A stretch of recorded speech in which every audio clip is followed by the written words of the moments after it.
Hello, this is Marc Steiner, and welcome everybody here to the Marc Steiner Show on WEAA 88.9 FM, the voice of the community, and on the Real News Network. We're about to talk to Katrina vanden Heuvel, who is publisher of The Nation. She and Stephen Cohen, contributing editor of The Nation, did an extensive interview with Edward Snowden in Moscow. And Katrina, welcome. Good to have you back. Thank you, Mark. So this was, to me, a fascinating interview on many levels. First of all, you began this conversation about him and his life in Moscow. I'm curious just what you took away from that. Maybe we didn't see in the article about his life in Moscow. I know that in the new film Citizen 4, that's a big piece of what goes on. So I'm very curious. What did you walk away with? Walked away with someone who's very thoughtful, very engaging, quick to laugh in interesting ways, has a lot on his mind, but does not like talking about himself.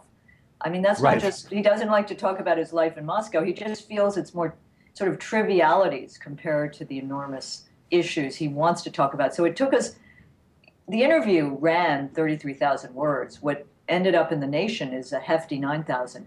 But we did push a little. One of my favorite parts of the interview is where he talks about going into computer stores in Moscow and he's recognized. They say, "Hi, Ed." And that he's watching American television. He's watching the Game of Thrones. He's watching Boardwalk Empire. He's watching House of Cards. And he set up a studio. He says he's not a TV whiz, but he does have the equipment that allows him to communicate with the world, which he cares a lot about. Communicate with the, he beams into South by Southwest or TED Talks. He was awarded the Ridenhour Whistleblowing Award by the Right. Nation Institute in April, beamed into the National Press Club, has testified to the German parliament. So he's not, as he said, when asked, what he would advise a young man or woman in terms of the risks he took and what has happened to him, he's aware that someone like Chelsea Manning isn't able to walk the streets of anything. And while he doesn't feel very at home in Moscow, he's kind of not interested in engaging with the city or really the politics of the country. He's there, but he's free to move around. A lot of people who listen to the Real News, read The Nation, listen to our program, may take something for granted, but a lot of people who are listening do not, or watching, which is that here we have Edward Snowden in Moscow. You talked about his being in Moscow, and the conversation he had on camera with Putin, that a lot of the people who even support Edward Snowden kind of question why he would do that. Why would he have this conversation that was like a setup by Putin, even though the question he asked? He had an interesting conversation with him about that. Yeah, we did. Part of this, I think, to step back a moment, Mark, is I think a lot of people don't understand that Edward Snowden isn't living in Moscow of his own choice. His passport was revoked by the U.S. government as he flew from Hong Kong to Russia, thinking he would be in transit. And his hope was to fly to Latin America, Bolivia, Ecuador. There were even journalists, if your listeners remember, who were live tweeting the plane he was supposed to be, the plane he was supposed to be taking to fly to Havana to get to somewhere in Latin America. He regrets now having participated in Putin's press conference of earlier this year. This is a press conference Putin does annually. And Snowden says in our interview, "God, that blew up in my face." What he had hoped was that he could confront Putin as he would have liked to confront National Director of Intelligence James Clapper and ask Putin, "Hey, you're surveilling, thousands, millions of Russians. Can you admit that to your people?" Didn't work out. And so he speaks of the regret. But more deeply, I think what's happened, which personally as someone who's studied Russia, as has my husband, Stephen Cohen, for many years, been going there for more than 30 years, it's a tragedy that Snowden has become a kind of pawn, in a sense, in a relationship, the U.S.-Russian relationship, that is at its worst point in 30 years, as you know and your listeners know. I mean, this has been described as a new Cold War. So there he is, but he's not engaged. He's not engaged in the politics, and he's able to find his own life and engage with the outer world and participate in projects like this Magna Carta for the internet he's working on with Tim Berners-Lee, who's considered one of the fathers of the World Wide Web. I guess there are a couple of things here, just to stay with Russia for a moment, because so many people that I talk to about this will always say, well, wait, He's in Russia. He was in Hong Kong. They must see everything's on his computer. They must be using this information against the United States. Yes, I like what he did. I like the fact that he exposed the surveillance against our citizens.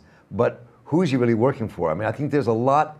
You know what I'm saying? I know there's absolutely. I mean, you just, China, Russia, especially in these times. I'm not an expert on technology, on encryption. Snowden really prides himself on being a kind of philosopher and practitioner of encryption, of knowing the technology, working in the belly of the beast. Laura Poitras, the very fine journalist whose documentary Citizen4 has come out in the last few weeks, also is someone who prides herself on encryption. They speak as to how Snowden sent on his files and that the Russians nor do the Chinese have access to this. And I would turn to them. I would read what they have written. I would read what Snowden has written with some detail as to why it's not in his hands and they don't have access to it, they being the Russian or Chinese government. But, for those who want to believe, they will, invoke national security. Yet even the current head of the CIA has said the sky isn't falling. The president's own review panel, and we talk about this in the interview, has said they have not found any breaches of security that have led to danger and breach of national security for the American people. So there's a lot of hysteria, and Snowden talks of the Sunday talk shows where, they've essentially, some of them have called for a high-tech lynching of Edward Snowden, or called him a traitor, or called the journalist Glenn Greenwald an accomplice to treason. I mean, this is a lot of talk which produces some of the fear-mongering we have seen, but doesn't contribute to more national security. One of the things that really struck me about this interview that you did with him was towards the end of the interview that you printed in The Nation, where we talk about Daniel Ellsberg and Chelsea Manning, and it seems as if Edward Snowden, kind of like many of the others, like Daniel Ellsberg, kind of grew into understanding something was amiss. Yeah. Like it has to come from the inside to come out for any of this ever to happen. It can't be like somebody exposing like you or me and as a journalist, but as somebody from the inside working on these intelligence operations, something happens and clicks. Yes. And that seems... No, it's very, very interesting. I mean, in some ways, in a curious way, Edward Snowden is, a very traditional, patriotic American who believed, and listen, I work at a place, we're very patriotic, but I've worked with people, and let me step back. Senator Daniel Patrick Moynihan, the late Senator Daniel Patrick Moynihan, used to call every year for the abolition of the CIA. I work with people who believe many of these intelligence agencies should be abolished. Right. Edward Snowden believes in surveillance. What he doesn't believe in is mass, illegal, unlawful surveillance in violation of a constitution he believes he swore an oath of duty toward. So when he's in the belly of the beast and he sees what's happening, and he tries to go through channels to express his outrage or concern about a violation of the Constitution, and nothing happens, he has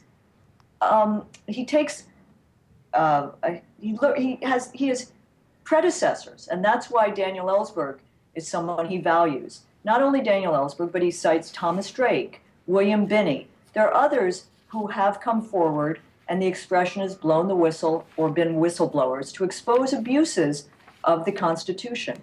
Interestingly, Snowden said in our interview he doesn't love the word whistleblower, right? Because he believes it otherizes you. And while he very much admires Daniel Ellsberg and these others, he thinks that Americans, ordinary Americans, not just heroic Americans, should call it as they see it if they believe constitutional violations are occurring. So there's something quite traditional and conservative about an Edward Snowden, which has been lost in the hysteria or sensation about this. I found very moving, if I might, Mark, another part where my husband, again, who has been a student of Russian Soviet history, taught it for many years, in listening to Snowden, and he was really found Snowden fascinating and thoughtful for such a young person, but also Steve, had only seen some of the big interviews and found Snowden, thought he might be a little arrogant.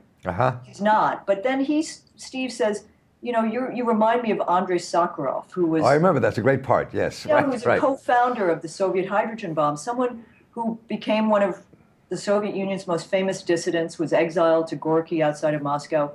But Sakharov, was someone who was very much part of the system, but also saw abuses being committed, violating a constitution he believed was the law of the land. So he too spoke out, and he became a dissident, an other thinker, and he suffered for that for many years, as did his wife, Yelena Bonner. And, it's interesting, Snowden hadn't really heard of Sakharov.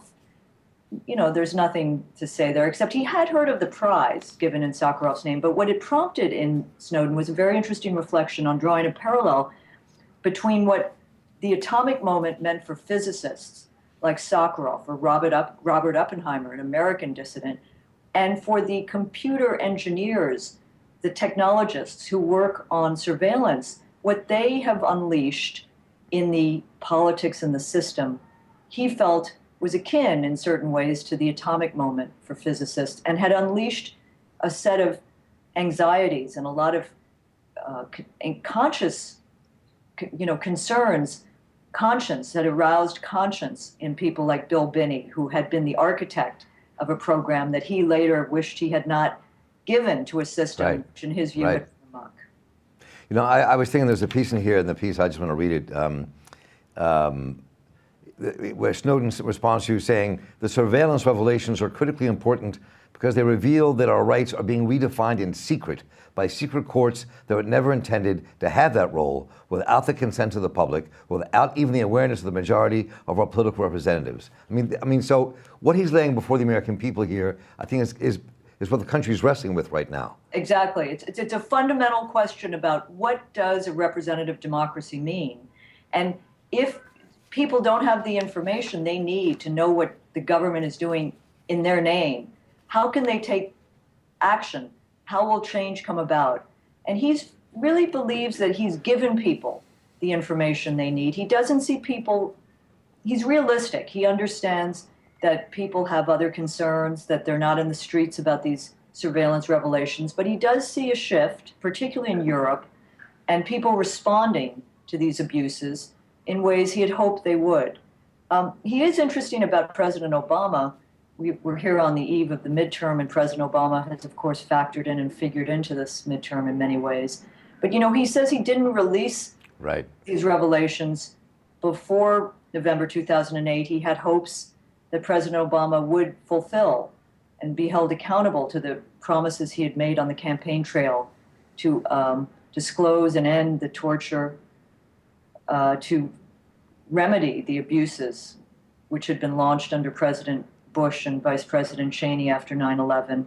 He became increasingly disappointed, and he feels that President Obama, this is Snowden's personal view, the greatest disappointment he has less to do with the economic, social legacy of President Obama's administration or time as president, but more the fact that Obama had that famous line, we're going to keep moving, we're going to move forward, we're not going to look back.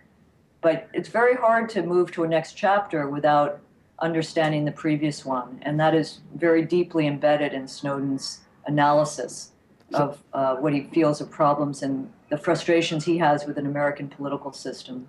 So let me take this a little digression, because I was thinking about this as you were just speaking, and also what you and Stephen wrote in the interview when Snowden says that he thought that President Obama, I forget the exact words, I can find them in a moment, but was scared of the intelligence agency, was wary of them. Yeah. And I'm curious what you make, A, of that statement, and B, what your own analysis is in all these years of covering this about what happened with President Barack Obama around this whole intelligence question. Well, that's a, Mark, we can maybe take up 42,000 radio shows. That is a big question. But, the question of President Obama being fearful of the intelligence community, it links to something else we spoke to Snowden about, which is the deep state. The deep state, which Snowden says, I have seen it. And it's something you've talked about, Bill Moyers talks about. It's something that is like the permanent campaign. This is what stays. It's entrenched. It's metastasized post 9/11 with the kind of national security contractor surveillance state. These people don't go home. Presidents come and go. Now, I'm not a paranoid. There is the possibility of leadership. There's the possibility of change through leadership, elected, and social movements. But boy, is this a tough system. And I do think President Obama came in. I think there were missteps. You do confront an intelligence community, which is probably saying, listen, if another 9/11 happens on your watch, It's your fault. Yeah. And so the grave mistake is that we haven't managed to learn to live with a measure of threat, that we've so militarized it, that the intelligence community has become ever more powerful. And it's not new. I mean, again, Snowden speaks of how, Nixon taped one room. It's a little bit of an understatement. And, look what happened. And now the whole country's being tapped in collusion with some of these corporate telecom companies. And what's happening? So it speaks to both the democratic system, the end of accountability, but also how the system has metastasized. And he's he is very critical of President Obama, but there's no question that 9/11, as your listeners may know, you do too, was a turning point for him. He wanted to enlist and go fight in Iraq. He was injured with broken legs, I think, but he sees the toxicity of what Bush and particularly Cheney seeded in our system, and he had hopes, as so many of us did, that we could make a pivot away from that. He doesn't see that now, but he does see the possibility of reforms coming through technical means. I mean, he's very keen on that. I'm not sure exactly if that's the case, and I also think, and Steve and I push him, he's a little disingenuous when he keeps saying, I'm not a political animal. Right. He was backpedaling from that a lot. No, I'm not. Yeah. Right.